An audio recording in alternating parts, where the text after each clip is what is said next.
Here we are for another round of the 70s versus the 90s, and it's Craven versus Craven. When I put Wes Craven's The Hills Have Eyes against Wes Craven's The People Under the Stairs.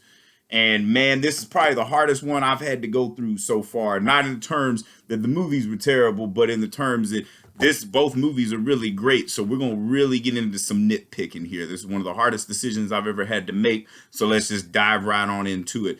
First up, Wes Craven's The Hills Have Eyes, a staple of not just 70s horror cinema, but horror cinema in general, you know. And one of the beauties of the horror films in the 70s, there always was a kind of layer of social commentary attached to it, you know. So here we have a basic story of a family from Ohio. They're moving to LA after their father is retired from the police force, and they're driving through the desert to go find a silver mine that gifted to them by some aunt for their like fucking silver anniversary and shit. But the whole area is like turned into like a, you know, atomic testing site and stuff. Not to mention the old man that runs the gas station inadvertently, you know, started an inbred family. You know, he had a, you know, son that came out all weird, and you know, it was just an animal, big hulking presence.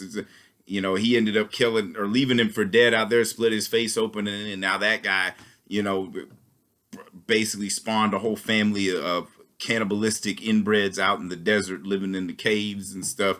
And that's where the Hills Have Eyes, the title comes from and stuff. But you see this family, they don't listen to old man, as any person in any horror film, especially in the 70s. They never listen to the crazy ass old man at the gas station, and then they usually end up getting fucked up. And they end up having a blowout, and they're crashed in the desert, and they all go searching. That's, you know, then the damn fucking people in the hills and stuff start getting at them one by one. And you know, the thing about it is the fact that they talk. You know, they're very redneck, inbred looking type shit.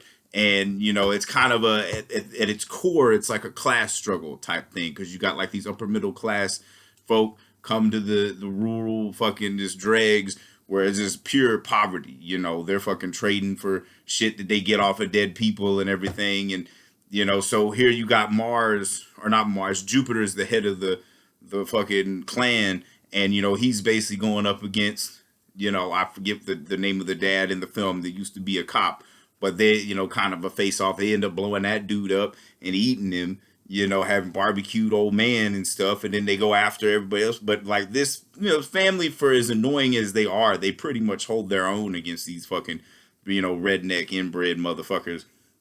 You know, even the family dog is a fucking weapon. You know, that dog don't fuck around, you know, plus it killed its mate. So naturally it's going like, it chewed up Michael Berryman, you know, got him at the Achilles tendon, and then just kept fucking going with it, you know. And then of course, you know, Mars, the main one, he sounds like a pirate, you know, baby fat, you fat, and you know, that kind of shit, dude. And it could be comical, but it's not. You know, that's what's brilliant about The Hills Have Eyes. There's a lot of times where, like, especially the shit that Mars says, you know, they come back for you later, girl. You know, it's just like, that should be comical, but it's played so terrifying that it's not, you know. And like half this family dies, and you know, they're holding their own against, you know, one thing they don't kill the baby in this, so that's commendable. And you know, of course, because Ruby, the one of the clan that's not really, you know, as fucked up, you know, she's trying to get out of that. You know, she's not like them, she's not as evil, you know, that's why her name's Ruby and stuff. And you know, the film ends with them, you know, succeeding. They end up killing, you know, like the guy with the baby ends up killing Mars, who's trying to kill the baby and stuff. You know, even though his wife died, you know, he's still, you know, fighting. And still, the way they fought for that kid is incredible. You know, that Dee Wallace, who plays the mother of the baby, you know, she ends up killed by Mars and all that other stuff.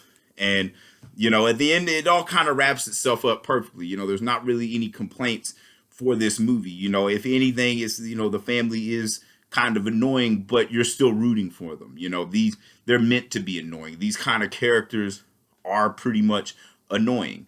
And then, you know, we move forward to The People Under the Stairs, which is also directed by Wes Craven, you know. And this has a different layer of social commentary. Instead of being out in the middle of nowhere, we're in the middle of the city, you know, the ghetto, so to speak. And there's a young black kid who just turned 13, played by Brandon Adams. Or I think I said that right. Let me double check that. I won't get the names right. Yeah, Brandon Adams, and he's absolutely brilliant because it's very rare when you see a kid performance in a film that's not annoying, especially in a horror film, because usually kids in horror movies are fucking annoying or just so downright evil that you really want them to die. Brandon Adams and the people under the stairs is not that. This kid's really badass. He's just trying to do something better for his family. His mother's like dying of cancer. Needs an operation really bad. They're about to get evicted because the landlords are a couple of inbred fucks. We got more inbreds here. Everett McGill, like that dude is a fucking psycho in this. He played because Everett McGill was either playing a psycho or a prick in whatever movie he was in, and he plays the psycho shit fucking beautifully in this one. And his wife in the film, which is also his sister in the film, Wendy Roby, she's a fucking psycho bitch too. And they got this whole thing, like he got since they dresses up, looks like the Gimp, a lot of leather and shit. And around shooting, they got guns. They got a fucking route Rottweiler or whatever the fuck kind of dog that is that just tears people up and shit. And they kind of have this thing where like they're a bunch of baby snatchers and shit. They're trying to find that perfect kid, and the one kids that they can't get to conform to their shit, they cut out what they call the bad parts, and then leave them under the stairs in the basement and all this shit. And then they got all these kids like fucking feral cannibals basically, because they're cannibals too. They're eating people and a lot of weird fucked up shit, slumlords basically. And honestly, what's brilliant about the people under the stairs is that shit probably happens. Like that shit's probably going on somewhere with people eating people, evicting them, and then you got all these bodies and stuff. What are you gonna do with them? And it's just fucking crazy. But then you got the kid, Fool is his name in the film. He ends up riding along with Ving Rhames and his homie to go like rob this place. And they're not expecting the house of terror that this place is, which is another brilliant thing. Very cleverly written, this film is, and it does everything kind of works out. And what's brilliant is like this kid is always like one step ahead of even the adults, even if he doesn't really know what the fuck's going on, and they can't really catch him. Gets some help from one of the kids that lives in the walls and stuff, but he can't speak because he got his tongue cut out. And the girl that is like their daughter, that they stole, they haven't messed her up yet, but she helps him and everything. And when he finally escapes, she's still left there, and he's like, no, I gotta go help him, because either way he probably would have been fucked. He had to go back anyways, and plus Ving Rhames and his friend die in it, and he's just the only one left. And in a way, the community kind of busts these motherfuckers up for everything they busted in the community and stuff, and blows that shit up, money going everywhere. It's a really like fantastic film, very entertaining, and honestly, like I said, we're getting down to the nitpicky because there's really nothing I can say bad about either one of these films. Wes Craven was one of the greatest directors of all time, especially in the horror genre. He definitely made his mark. But honestly, his more low-key stuff, other than A Nightmare on Elm Street, is usually his best stuff. Like, because Hills Have Eyes is a pinnacle of not just his horror career, but horror cinema in general, as far as like making an entertaining horror film with a lot of layers of social commentary. And I believe The People Under the Stairs does the same thing. Its level of social commentary is tremendous, as well as its entertaining level. And honestly, it might be more entertaining than The Hills Have Eyes, because honestly, the characters are a little more relatable, and it's like at the end of the day, what they do in The Hills Have Eyes is nothing really anybody else wouldn't do had they been in that situation. And what's beautiful about The People Under the Stairs is that Wes Craven kind of solves that problem about, well, why don't they go somewhere else? They don't go to the fucking up the stairs. Everything's locked. There's this, it's a fucking maze. The way that house is designed is fucking brilliant, because that's one thing that it's got on it. But I'd say special effects wise, both films are about the same level. Hills Have Eyes does feel a little more real than The People Under the Stairs. The People Are Under the Stairs kind of have a surreal fantasy vibe going on, but that doesn't necessarily hurt the film, because honestly, I think what comes down to it, and this is what breaks it, this is what decides who wins the round is the acting. I do feel the acting is far better in The People Under the Stairs than in The Hills Have Eyes, you know.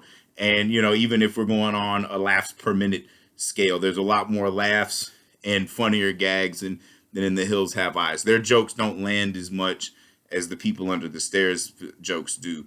And, you know, just it's honestly more sinister. In the way The Hills Have Eyes, you kind of feel bad for Jupiter and his little clan of inbred cannibals and shit.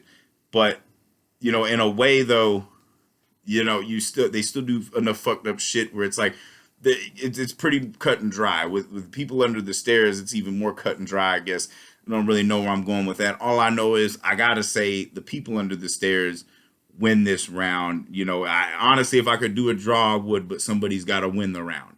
And I think that just the fact that that kid is more badass than everybody in The Hills Have Eyes, that's what wins it. You know, like I said, it was real neck and neck. Hardest decision I've ever had to come up with, but The People Under the Stairs win this round. For anybody keeping score, that's 44-38. 70s are only up by 6, but I mean the 90s keep coming back. And like I said, this one was a tough one. And then sometimes, you know, directors can do better work later in their career or only get better, you know, because like I said, you know, there's The Hills Have Eyes and The People Under the Stairs were definitely pinnacles in Wes Craven's career. And like I said, a very hard one to pick, but one's got to win, and that's The People Under the Stairs. A very enjoyable film with one of the best performances by like a young actor, you know, really young actor. So if I've said anything wrong, anything you disagree with, feel free to eviscerate me in the comments. If you got any recommendations, feel free to offer them up too. You know, this is me just having fun. You can tell I really don't take this shit seriously, except this one. I really did a lot of soul searching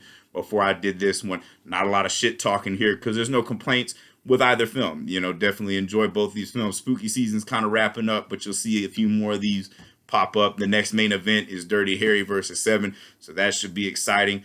Like I said, this is just a rough draft to a doctoral thesis that turned into a scientific obsession. And, you know, there'll probably be a podcast coming soon. People like that shit, I guess. But who knows? I sure as hell don't.